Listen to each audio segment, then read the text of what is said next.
ఏమనుకుంటున్నావు సినిమా గురించి? భయ్యా ప్లీజ్ భయ్యా ఈ సినిమాకి నన్ను వదిలేండి భయ్యా, నా వల్ల కాదు భయ్యా ఈ సినిమాకి చెప్పడం. అసలు ఈ సినిమా కూడా రివ్యూ చెప్తారా భయ్యా? నువ్వు మరీ టూ మచ్ చేస్తావు భయ్యా. డైరెక్ట్ సినిమా పిచ్చ పర్సెంటేజ్ చెప్తా భయ్యా, నోట్ చేసుకో. ఈ సినిమాకి మనం ఇచ్చే సినిమా పిచ్చ పర్సెంటేజ్ భయ్యా 20% భయ్యా. అసలు ఈ సినిమాకి కూడా రివ్యూ ఇస్తారా? ఈ సినిమా చూడటమే ఎక్కువ అనుకుంటే మళ్ళీ ఈ సినిమాని చూసి దానికి రివ్యూ, మళ్ళీ దానికి ఒక 20% అసలు నేను ఒప్పుకోను భయ్యా. టాంబయ్య ఏంటి, నువ్వు కూడా సినిమా చూసావా టాంబయ్య? చూశాను. చూడక చాలా రోజుల తర్వాత ఒక తెలుగు సినిమా చూశాను. చూసిన తర్వాత ఎందుకు చూశానా అని బాధపడుతున్నాను. నన్ను అడిగితే అసలు ఈ సినిమాకి అసలు పర్సెంటేజ్ అనవసరం అని దిలీప్ గారికి ఏంటి మైండ్ దొబ్బిందా?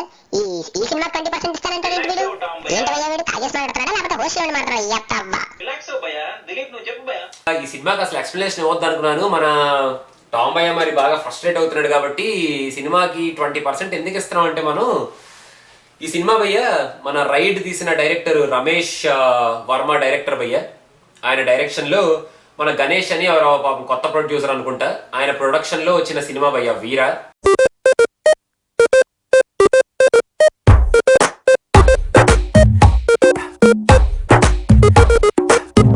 భయ్య ఇంక ఈ సినిమాలో వీర క్యారెక్టర్ వేసిన వీర ఎవరంటే మన రవితేజ భయ్య.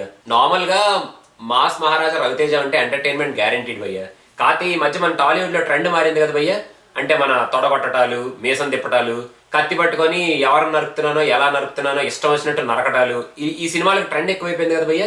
అందుకని మన రవితేజ కూడా ఈ సినిమా యాక్ట్ చేశాడు భయ్య, వీర అనే సినిమా. ఈ సినిమా మాత్రం భయ్య బిస్కెట్ అయిపోయింది భయ్య. సో ట్రెండ్ కాస్త బొంగైంది అంటావు? ట్రెండ్ మామూలు బొంగు కాదు భయ్య, క్రీమ్ బిస్కెట్ విత్ టాపింగ్ అయింది భయ్య. ఒక ఇద్దరు హీరోయిన్ల క్రేజ్ వస్తే ఆ ఇద్దరు హీరోయిన్లు కంపల్సరీ సినిమాలో ఉండాల్సిందే భయ్య. అలాగే మన ఈ సినిమాలో ఇద్దరు హీరోయిన్లు తాప్సీ, కాజల్ అగర్వాల్ భయ్య. ఈ సినిమాలో కాజల్ అగర్వాల్ అయినా సెకండ్ హాఫ్ లో ఓకే, అట్లీస్ట్ 2-3 మంచి డైలాగులు. మన రవితేజ వీరా క్యారెక్టర్ కి వైఫ్ క్యారెక్టర్ కాబట్టి కొంచెం రీజనబుల్ భయ్య. కాకపోతే ఫస్ట్ హాఫ్ లో తప్సీ మాత్రం ఎందుకు వస్తుందో, ఆ సాంగ్స్ ఎందుకు వస్తాయో, ఆ అమ్మాయి అసలు ఎందుకు ఈ క్యారెక్టర్ ఒప్పుకుందో, అసలు ఆ అమ్మాయి యాక్షన్ ఏంటో, అసలు ఆ పాటల్లో ఆ డాన్స్ ఏంటో, ఆ పాటల్లో ఆ లిరిక్స్ ఏంటో అసలు ఏమీ అర్థం కాదు భయ్యా.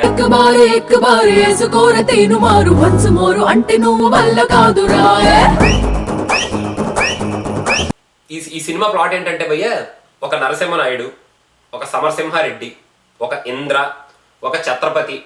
ఇంతకుముందు మనం ఈ 4 సినిమాల్లో చూసిన సేమ్ కైండ్ ఆఫ్ స్టోరీ.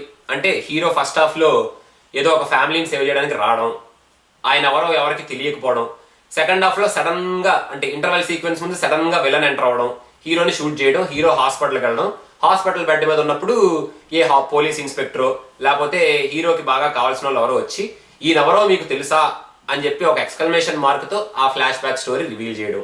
ఆ ఫ్లాష్ బ్యాక్ లో మన హీరో ఒక పెద్ద ఫ్యాక్షనిస్ట్, ఆ విలేజ్ అందరికీ అండ, ఆ విలన్ తో కొట్లాటలు, ఆ కొట్లాటల్లో విలన్ వచ్చి హీరో ఫ్యామిలీని చంపేయడం, మన హీరో వెళ్ళి విలన్ మీద రెవెంజ్. ఇదే స్టోరీ భయ్యా, మనం ఎన్ని సినిమాల్లో చూడలేదు భయ్యా ఈ స్టోరీ. మళ్ళీ వీరా అని ఇంకో సెపరేట్ టైటిల్ పెట్టి ఏ హ్యారో హెడ్డింగ్ యాక్షన్ అనే దానికి క్యాప్షన్ పెట్టి మళ్ళీ ఇంకో సినిమా తీయాలా భయ్యా? అవసరమా భయ్యా మనకి ఇప్పుడు ఈ సినిమా? క్రీమ్ బిస్కెట్టా మామూలు బిస్కెట్టా భయ్యా? ఈ సినిమాకి వెళ్ళిన వాళ్ళందరికీ బిస్కెట్లు తినిపించి పంపించినట్టు అనిపిస్తుంది భయ్యా సినిమా.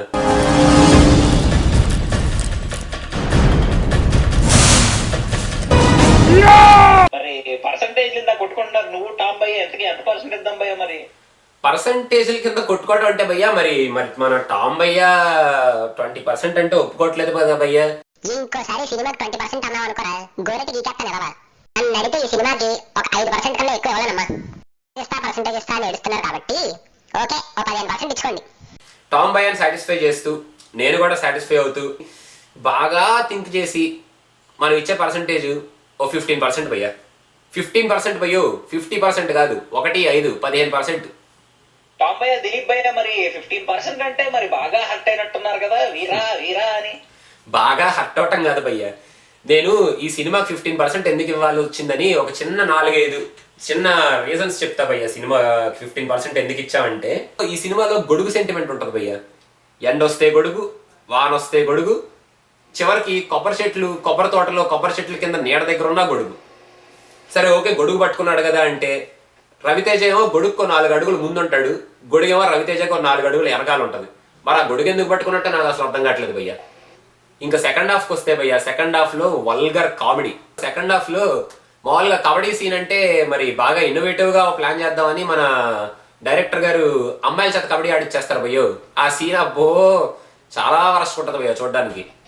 ఇంకా ఈ సినిమాలో రవితేజకి ఒక వెరైటీ గాగల్ స్టైల్, ఆ స్టైల్ గురించి నేను ఎక్స్ప్లెయిన్ చేయలేను కానీ సినిమాకి వెళ్ళి మీరు చూడాల్సిందే భయ్యా. మన ఎన్టీఆర్ గారిది ఆ గొప్ప పాట ఒకటి, డ్రైవర్ రాముడు సినిమాలో పాట ఒకటి రీమిక్స్ చేశారు భయ్యా. ఆ పాట అసలు ఎందుకు రీమిక్స్ చేయాల్సి వచ్చిందో అని ఈ సినిమాలో పాట చూసిన వాళ్ళందరూ ఆ పాత పాటను తలుచుకొని మరీ బాధపడతారు భయ్యా.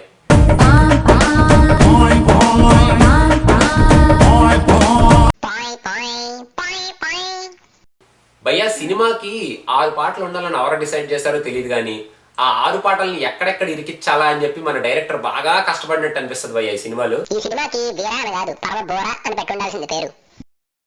సినిమా రిలాక్స్ భయ, టామ్ భయ రిలాక్స్ భయ, చెప్పని భయ. భయ్యా భయ వద్దులే భయ, దిలీప్ భయ చాలే భయ. ఏంటంటే మాకు భయంకరంగా ఉన్నాయి కేకల మీద కేకలు.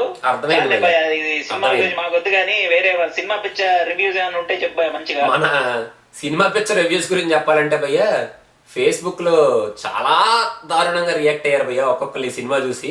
రివ్యూస్ చదువుతాను భయ్యా. Veera routine and outdated, not a Raviteja film, his mark entertainment is missing.